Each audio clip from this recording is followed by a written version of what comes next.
Welcome everyone, I'm the Captain Ross Memphis Pambrun, and with me is the co-host and my friend, the President, Lawrence Gervais. We're broadcasting from Calgary and Region 3 of the Métis Nation of Alberta, which is part of the historic Métis Nation homeland.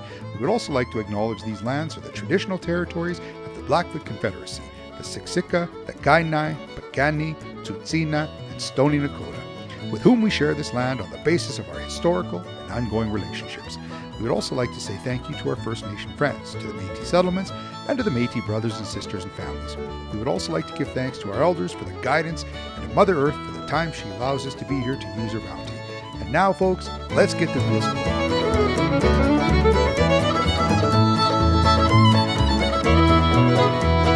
Always love our introduction, Lawrence. Thank you again, as always, for our weekly podcast. Thank you to Jason, who is always there behind the scenes for us to try and help set up the squeaky wheel. As we pointed out, folks, I'm Ross Memphis Pambrun, and with the CEO of the Memphis Group, we do a whole bunch of satellite monitoring and constellation and environmental. A lot of fun. Meantime, I've got with me, as always, the President, Lawrence Gervais, President of Region 3. As we broadcast from Calgary, Lawrence, even though we're broadcasting from Calgary, our conversation tends to be all over the province. We're creating even a national stir, I find, because the things that happen in this province obviously extend to the other provinces. But one of the things I wanted to talk about today, in the same frame of reference of the things that we're going to bounce around through, is opening up Alberta. Today, as we were filming, we were starting to see that you could book to go get haircuts again. Thank goodness, because I do need one myself. We're starting to get some of those services back. Talk a little bit about, let's have a little bit of a conversation regarding those changes, the struggles we've all been facing, and I know it's going to lead into our conversation, as it always does each week, about COVID and the vaccine. Well, I mean, opening the Alberta to make money, I think is a great idea. But in terms of how you open it up and certainly matching the rollout is very, very important. You know, they've halted the vaccine rollout by 4 weeks. Starting either on Tuesday, so probably the day before this airs, but we'll see how that goes. And they're leaving that second dose for the ones who've already got the first, right? So yeah, we'll see how that goes and see how many more come rolling in. I mean, I know Biden has a big promise of 1 million vaccinations a day, and maybe that has something to do with the supply. I don't know, but you know, at least it's going out there and hitting people's bodies, right? So. And actually, that's a really interesting point. One of the things I found, and I had this conversation with a few people, and of course, everybody at the end of the day is happy to be in fear-mongering conversations. And I try not to do that. I try to look at the science behind things, look at rationale behind things. But, you know, here was Pfizer selling Canada millions of doses, and then all of a sudden, oh, sorry, supply chains changed. We don't really have as many. Well, you seemed like you could sell them. Like, shouldn't we be very conscious of what can be provided prior to, you know, signing on the dotted line? And of course, I haven't followed any of what our cost expectations and guidelines are regarding payments and such. But that sort of surprised me a little bit. I almost found that a little bit frustrating. You know, we're having a difficult time as it is, for some reason, our province on figuring out who should get the vaccine. Yeah. How the paramedics got missed, not too sure. Well, I don't want any pharmaceutical companies coming after me for my comments, but you know, they do hire salesmen, I'm sure. And salesman ABC, always be closing, right? Number one. And then read the fine detail later. Maybe that's part of it. I don't know. I mean, I wasn't there when Canada negotiated all this stuff, but they certainly made a hefty promise in December. So, and I think, again, we all knew that first to market was going to be important. At the end of the day, we weren't just buying one vaccine. We knew Canada was going to be committing to other vaccines.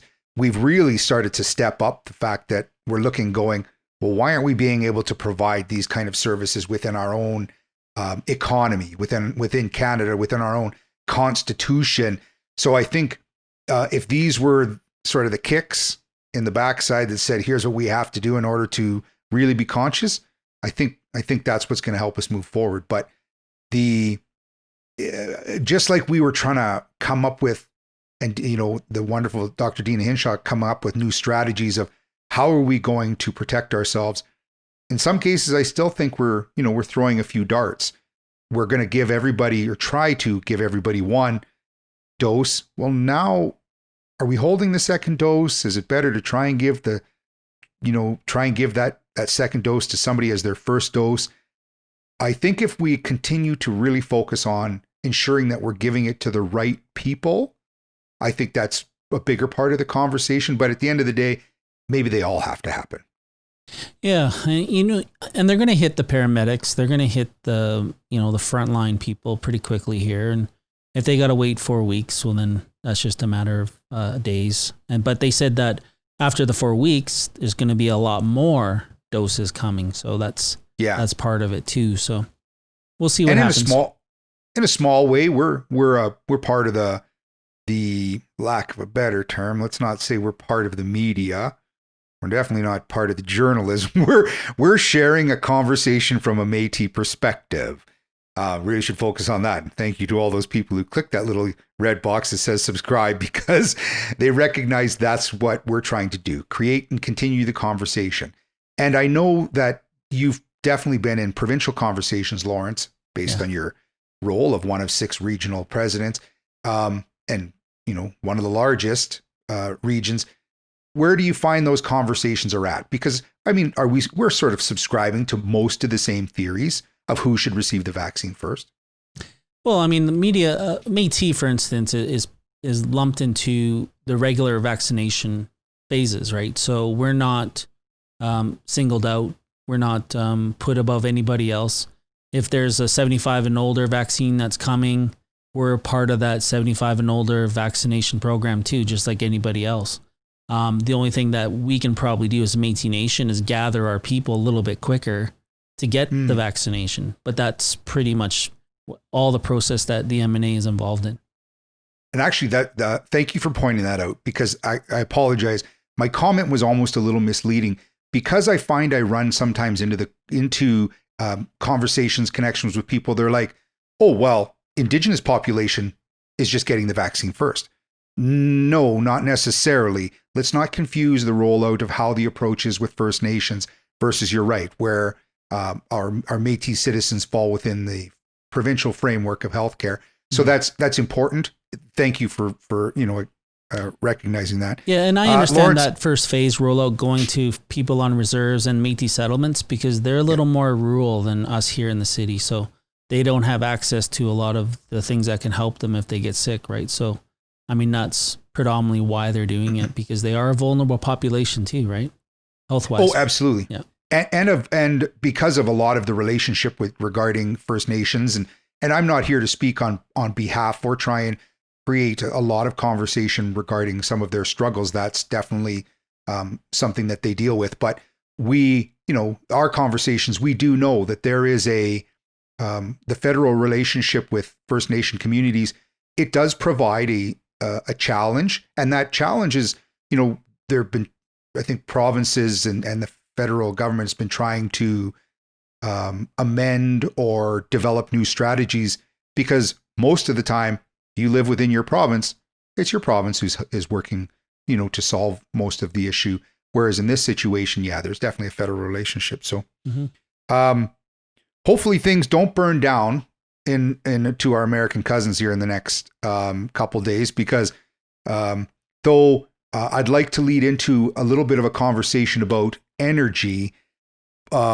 Let's hope that there isn't too much violence on the 20th before, almost seemingly, you read the newspaper, Biden and his disenfranchisement with pipelines may affect some of the strategies regarding our energy industry. Well, they had that warning for quite a long time. I think, probably 2 years ago, even, we were hearing what Biden's choice would be for KXL, right? So, I don't think it's a surprise a lot to these organizations, and they're obviously going to call him out on it. And he's definitely has his the way he's thinking, and he'll definitely null and void a lot of the agreements that Trump has already done. So it's just a matter of that process happening. And I give him that. You go right ahead. At the end of the day, if you end up shutting something down and your economy becomes affected with it, your supply chain of your energy requirements becomes affected, it just changes the bargaining opportunities later. But at the end of the day, you're right. He does have the right to make the first decision on how he wants to approach things. And then the rest of us sort of have to follow suit. Yeah, I think what, KXL, certainly Keystone and them were hoping that he would sort of sit and wait for this decision, but it's on his very first thing to do on the first day of office. So. Yeah, it seems like he puts his hand up, swears the oath, and then the next thing you know, he just says, okay, well, let's shut that down. Okay, well, I guess that maybe that's what the case is going to be. Yeah. We have that energy conversation. Corb Lund, one of our foremost character country artists in our province, really been stepping up in his conversation regarding the open pit coal mining, and it's at risk for our parks. I anticipated a little more pushback, but it turns out most Albertans don't want to ruin the water and rip down the mountains. Now, I understand a little bit about, you definitely can see a lot of Defend Our Park plaques everywhere. And that was regarding some provincial ownership of product. Can you talk a little bit about the open pit mining? Because it's not something that was really on my radar until all of a sudden this just seems like it opened up. A lot of these companies are Australia based or New Zealand based, and they use that metallurgical coal for, automobile manufacturing, and that stuff goes to China, and they got to get it to China somehow. But what it does lead is that conversation of why these mines closed back in the 40s and 50s, and why did Peter Lougheed instill a policy, and why did the UCP change that policy, right? Was it to allow more business? Was it to make the climate change a little more receptible to more pollution? I'm not sure. But in terms of the politics of those mines, nothing has really been at that consultation phase with our groups yet. And they know there is a requirement. They need to speak to Indigenous populations, including the Métis Nation. Right now, in sort of their pre-planning of a lot of their stuff that they're getting licenses for, they do speak to the Métis Nation. They send us all their technical information, right down to the very detail on what we request too as an Indigenous community. But we know that there's water permits. There's so many other things that they have to go through. It could be, not right away. It's nothing's check mark saying, yeah, go ahead and start producing coal. There's a lot of things that they still have to do. It could be, at least 10 years, even 5 to 10 years before they even get an approval. So. Oh, and that's important. Thank you. So this is not something where all of a sudden we're going to look on TransCanada and there's just going to be truckloads of coal mining equipment and on ore mining equipment on its way out there. Yeah. This is at the early stages of, okay. Yeah, and there's plenty of opportunity to speak to them, or, even through the Indigenous engagements that we get through us, First Nations, all of them, there's still ample time to do all those negotiations, right? So if there are concerns within the Métis Nation Region 3 and coming from our members, please call the office, send us an email, bring those concerns forward, because we go into those rooms and speak to them. And those are the times that we can say this, right? And instead of not knowing about it, right? I think Corb Lund did a lot of things when he was labeling off all those people that haven't been consulted at all. Well, that's not quite the case, because a lot of those groups that he mentioned are already being consulted, or at least being, advised, right? So, well, and I think this is a something that the youth really focus on. And here on the Squeaky Wheel, right, we have that. We try to develop the connection between our youth, our industry, and definitely our elders regarding the history, the awareness. And parks affects us all. It affects our environment, our enjoyment, our respect for the land. But I do know that the youth awareness is at a high. they have an easier time, probably because they're better at technology than the rest of us, but they have an easier time commenting. But one of the things that I think lacks sometimes there is that these short bits of information are not conversation, right? Here we're trying to look at potentially, in some cases, both sides, and or where are we at in a conversation. If all of a sudden somebody just says to me, well, they want to drill in the parks, and all I say was, I'm angry about that and I'm going to tweet that out. That's not, as you're pointing out, being in conversation, allowing those people to come to the table. And respectfully, I'm all for anybody who says, don't be missed. So when Corblan says, don't be missed in this conversation, it's a good reminder. Yeah, I mean, I was a member of the Environmental Youth Alliance in Vancouver, and, I know a lot of these, what we look at is, protecting the air, land, and the water specifically. And when I go into those meetings, that's what I ask, and that's what I focus on. Not only that, I focus on the history piece too. Are you protecting anything that when you put a shovel into dirt and you come along something that's buried underneath, well, you got to protect that too. So the water specifically in that area and the air quality was always a concern for anybody living in those Crow's Nest Pass areas, right? The air, the dust, everything around the dust was always getting in them. And then the water usage, right? So that's a predominantly place that, the reservoir goes into the northern states even, right? So you have to protect that water from all those chemicals that they use when they do the mining, right? And what do they do with those tailing ponds? And all that data you really have to consider when you're speaking to them, right? And before you can even say, yes, go ahead with your project. Mm-hmm. So at least this just doesn't get rolled through, because there are times when you see, when it comes to some energy aspects, all of a sudden projects just seem to get rolled through and they didn't get discussed. But I'm happy to hear that we're having more conversation.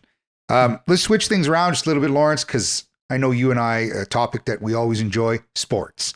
Now, I read something today, and this is completely unfair, and I'll probably get my hand slapped for this one, but I think it was the Flames who had won their last game, and they had indicated that it's tough not playing in front of the fans. And I likely agree, because on our side, we hear the fans, but it must still be hard, even getting a healthy paycheck, to be passionate when you're just, it's almost like playing pond hockey, which pond hockey, you can have a lot of passion, but boy, when you geared yourself up to play in front of 20,000 people every game or more, and all of a sudden, I think it does have to be hard. And, we're having a tough time in Canada when it comes to moving our hockey teams around. And let's hope everybody stays healthy and safe. And it's good for our economies. It's good for our mental health. But yeah, it was an interesting comment.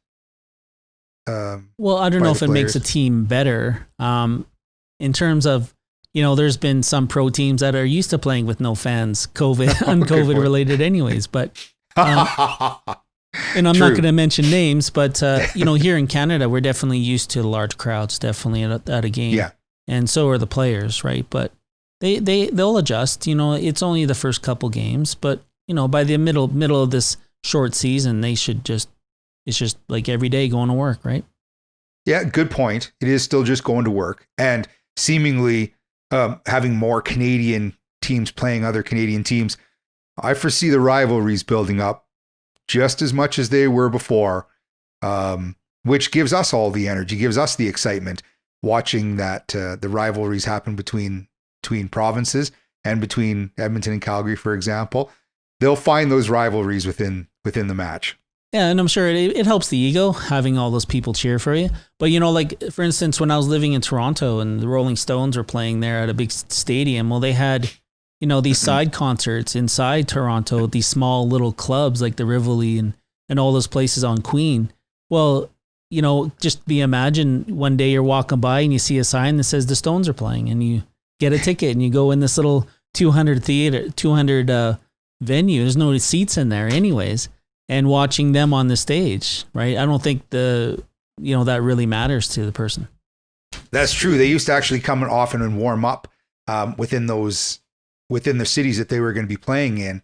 And that was likely your best opportunity to get a chance to see them. So yeah, maybe that is all that's happening. They're warming up. But I wanted to bring up too, tennis, for example, which is the first usual tournament of the year. The major tournament is in Australia, just because the weather and the time and such like that. But Australia having been so closed, so shut down, well, they were letting, I think it's 1,200 people who are coming in the players, the managers, the organizers, the team to come into Australia. Well, our poor little Andrescu, her coach, everybody, the three of the people on that charter flight were negative when they left.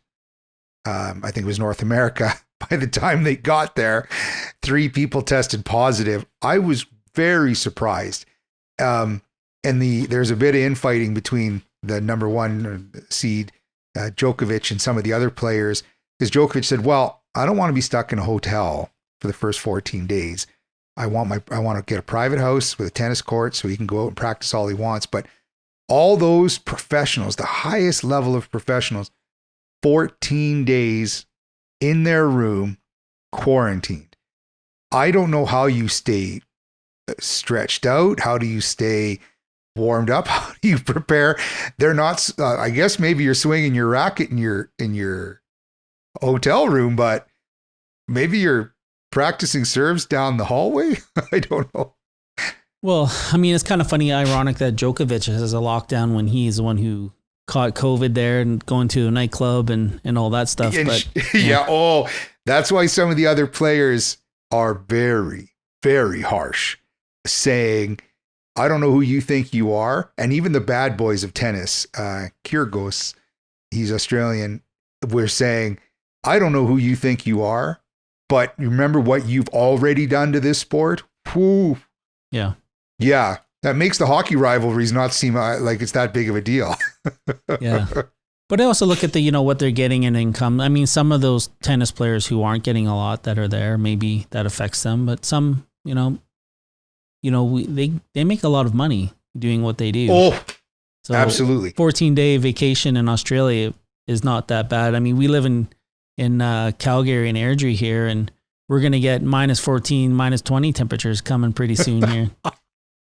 I guess you're right. If I had to be quarantined, maybe a nice warm hotel in Australia wouldn't be so bad. But I'm also just surprised. I mean, Australia locked themselves down so hard. Yeah. They were even having trouble even allowing their own expats and their own people who were trapped overseas to get home. But all of a sudden, here the door opened up to allow for this tennis tournament, which, again, you look back at what we need in the sense of some mental health, for some strength, for some. Hopefully they're doing their job of controlling it. That's and maybe, one day the testing will get better. I mean, number one. Yeah. Prior to your flight, prior to, getting on that plane or getting to the airport, that you're clear, right? Well, and you're absolutely right. That's a great point. And one of the challenges being, here we say we're getting tested. Well, were those people 3 false negatives, or was it just that it didn't incubate in them until the long duration flights? Unfortunately, you can't get to Australia really much any faster than 18 hours. It's just a long haul get to. I've been to toured quite a time in New Zealand. That felt like one of the longest trips I've ever had in my life. But I remember landing in Japan. I didn't even know I was stopping in Japan. I came to realize direct flights and nonstop flights are very, very different terms, and we'll have to have a conversation about that sometime. Yeah. Wanted to do a big shout out again, as we always do, and because again we have conversation about youth. Rupert's Land. Now you have a very active role within that agency.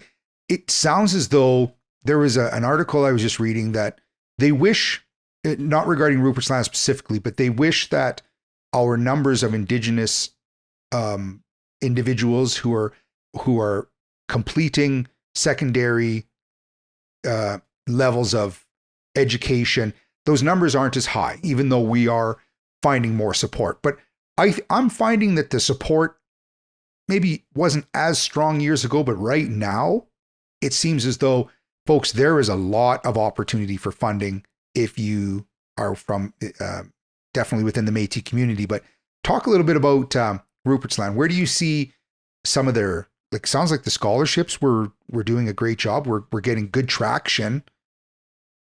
Yeah, I mean, I think one of the growing programs for Rupert's Land is the Métis Scholar Awards. You know, all the scholarships that go to these institutions, all the one-time scholarships for supporting students that are going out of province or, going into the States even, the amount of support that we do for M&A citizens.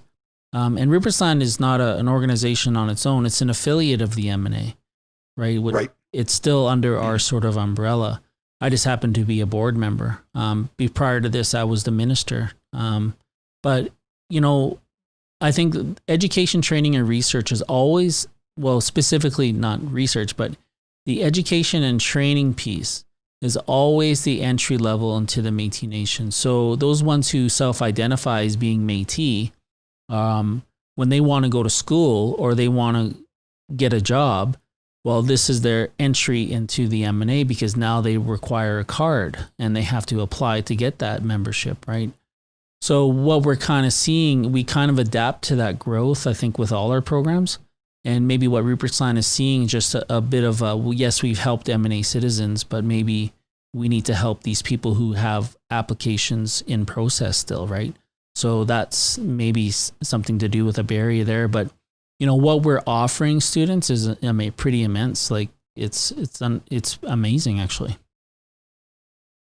Yeah. I know firsthand lots of families that have applied. The process is actually quite easy. I think it's just there's a lot of people who, I wouldn't say that, maybe hesitant isn't the right word, but as soon as you put your name forward, there's a lot of people there that can support your application and support you through that.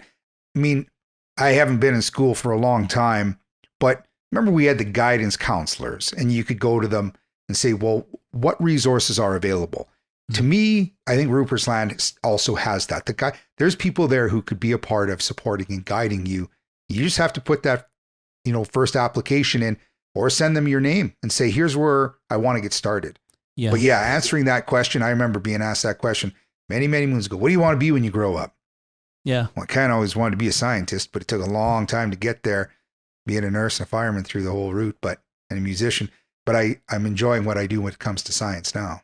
And, I'm always the first to hold sometimes an institution to task because, once the Métis students who aren't going in as Métis apply for these schools and they get a letter of, commitment or a letter saying, yeah, you can come to the school. What I hold these institutions to task is why sometimes they let those people fall through the cracks and not tell them that there's awards available for them, right? So we always get news of some students that, I'd never heard of the Métis Scholar Awards. If I did, I would have applied, or I didn't know about that, right? So, we don't know because we're not doing those intakes. So that's right. Part of it too. So, which I guess is one of the reasons we have this platform. Folks, you heard it right here from the Squeaky Wheel, from the President Lawrence, the Captain Ross Pambrun. If you have family and they want to go to school, it doesn't matter how old you are, now is the time. Take advantage of these opportunities.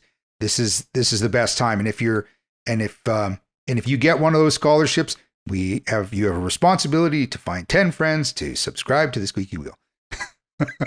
If bribing them works, maybe that doesn't help. Maybe that's not such a bad idea. Yeah. But thank you to our subscribers because they pop up all the time. Thank you for telling other people we're finding new avenues. So one of the things I want to talk about too, and it's unfortunately a very good friend of mine, his mother had passed away, and the world of COVID is different now. It's different in provinces. It's different amongst families, but the solemnness. So they ended up for this family member, they had done a service that only you could have about, I think it's less than 10 people, but then they also did it by Zoom. And these are powerful tools. And I just, again, sharing it because this is one of the platforms that we use in order to try and connect with people. I know we have our website, we have our emails, we have our conversations that way. We have our roles within the Métis community. We have our elected official roles. I'm very fortunate that, that my friend had said, here's how we're going to do it. Because as difficult as it was, it was no easier for anybody, but we still got to share the spirit of attendance. And folks, make sure it's just one of those reach outs that you want to still reach out to family, and utilizing tools, the online tools and virtual platforms in order to have those conversations with our elders, with our youth. Mental health is always a big conversation. And I think it's something that we need to share, and connection. We're getting closer. Our province is getting closer to being able to connect. But this, as much as I thought it would be a different service or it would be a different feel, I mean, we still dressed up, we still attended. It was a nice time to hear stories, but it is, it was still challenging. It was difficult, but we were sharing. So we were sharing those memories. But I just wanted to comment on that, partially because this is one of our methods of connection. And I always enjoy it every week, Lawrence. I appreciate that I'm always learning something new. We're always sharing our conversation, and hopefully we're continuing to engage those youth and those seniors into the conversation. Mm-hmm. Yeah, it's a pretty unfortunate time, and sometimes gathering is necessary, especially you want to show faith to the family and be there for support. And sometimes it's the only way to do that is by Zooming, and that's just the nature of what we're at. And seeing the person. Mm-hmm. There's something about hearing their voice too, but we get a lot out of our facial expressions. And just like our Métis community, we get a lot out of our music. We get a lot out of that style of connection. Yes, just continuing to reiterate, folks, continue to connect. One of the last things I want to talk about, Lawrence, was a Métis mixer. Sounds like Joe is running the Métis mixer again on January 21st. So folks, what this is it's a business mixer. And highly recommend that if you want to connect, if you want one more tool we're using in order to try and keep the connection within our business community, but also make sure that you use all of those different platforms to expand on the groups that you want to meet with when it comes to business connection. Mm-hmm. Yeah, I mean, business mixers is always just about mixing. It's all about introducing yourself as a business. We do allow non-Métis there too. So if you have a certain project you want to introduce to the Métis Nation, well, then here's an avenue to come in. And then we also look at relationships. There's prize draws. There's all that other good stuff. But we definitely give you time to introduce who you are and to a room full of Métis individuals. This will be our second one. We'll see how it goes. The first one was fairly decent last year, just before the year end. Yeah, I enjoyed it. Yeah, but this one, we'll see how it goes for sure. Yeah, no, I had a really fun time. So, Lawrence, I think we've covered a lot of topics here today. As always, I just want to thank you for the time in which case you've put both towards this, for your efforts of being an elected official and how you step up to the plate, how you have that open door policy, and the fact that we can always have our conversations. So, folks, from all of us here at the Squeaky Wheel, I appreciate our time. Make sure you subscribe to us. Make sure you share the message. Thank you for sharing the conversation. Lawrence, close us out. Yeah, I wish everybody a safe journey to the next podcast, and hit the subscribe button.